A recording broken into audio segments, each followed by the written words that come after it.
The thing that's really amusing with this show is actually how it just details the death in this game. I really like how you'll just see characters running towards the screen, and then next thing you know, you'll see one of their teammates just go flying, their bodies just cut in two. It's not detailed or graphic, it looks like a video game death, and I just love how you'll just see these moments where you're just like, well, there goes Johnny Boy there, he just got shot and just obliterated. Or then how they'll make these plans where they kill their teammate so their body becomes an immortal object, so it becomes the ultimate shield, so then they can also put this giant ass rifle on their shoulder so they can kind of deal with the kind of kickback that the rifle will give them. There's a lot of funny moments in it, especially like when you see Pito's eye get obliterated, she'll just be standing up, kind of on the thrill of death there. It's just fun how they detailed the gore in this game. I really like it here. And something that I really like with this episode, it's easily my favorite aspect to the episode as a whole, is this episode was very much a ranged focus episode, and I feel like range combat is something that doesn't get represented in anime that much. Like, it usually feels like sword fights or close range combat is what most anime kind of go for, and I feel like that's the easier combat to detail, because even if you don't know much about hand-to-hand combat or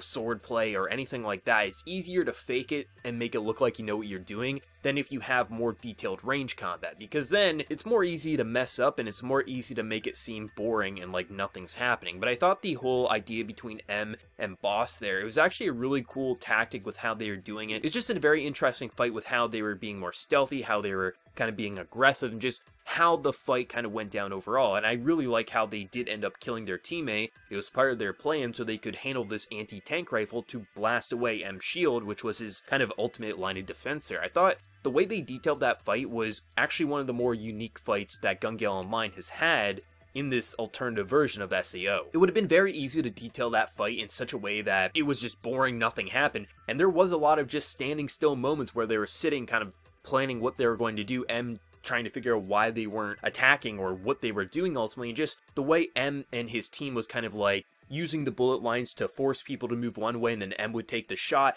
There was a lot of strategy behind it, and I actually felt like real range combat, and it felt different from any of the other fights, which is actually something that's pretty well done with this anime, is how even though we've been in one game for a few episodes now, each episode feels like it's a different match in a lot of ways, because they're playing against different players. And when you naturally play against different players will have different playstyles, and it should make it feel like a new game each time you go up against someone who's playing differently. And that's what this anime's been doing pretty damn well. It actually feels like different players are interacting with other squads who have different playstyles, not just two groups with guns shooting at each other until one falls over. I think that's actually one of the strong points of the series, is how well detailed the game actually is. It feels like a real game. It makes Gun Gale Online actually feel like something that has substance and something that you would want to play, and I thought just the whole battle between them was actually pretty well done. And one of my favorite aspects about Pito is just how crazy she is. She has this obsession with death. We learn that she's using the nerve gear from the original SAO, the one that's faulty, the one that got replaced because of how dangerous it was. She uses that, so there's no failsafe when she goes off the rails. She just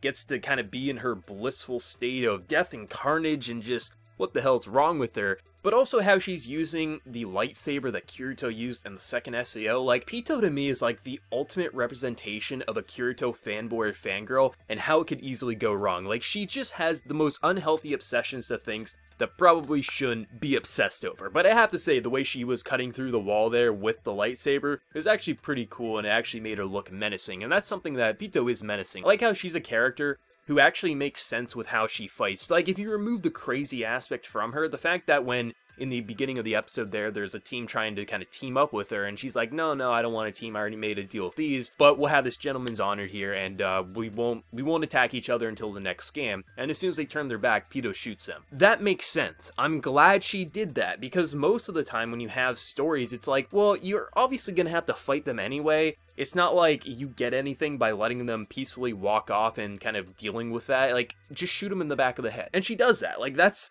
what should happen. Obviously, if you're actually playing a game and you know the people, yeah, don't be an asshole. But if these are random people, who cares, right? I mean, at the end of the day, her fight is with Len. Why add an extra danger element later down the line? So I'm glad she actually does things like that. Like, she's an asshole. I mean, I'd be an asshole in the same situation, but that's what you should do. I'm glad that even though sometimes you look at these characters, you're like, I don't understand what's wrong with them, why their wires are crossed in this way, and they're acting so ridiculously crazy. But a lot of these players actually act like real players and do things people would naturally do in a video game. Shooting people in the back when you say you're not going to, just how the detailed kind of gunplay was working, it's actually pretty damn fun. Overall, this was a pretty fun episode here. I actually hope that, because we have 2 episodes left, and I really think that this match is going to last the next 2 episodes, or at least most of it. I don't think we're going to see this battle wrap up next week. Maybe it will, but I'm interested to see how they're going to keep it interesting and refreshing with Pito versus Len, because so far they've done a really solid job with each episode feeling unique for the battles and not feeling like we're watching the same battles take place week after week. The comedy's remaining pretty damn fun, but also the gunplay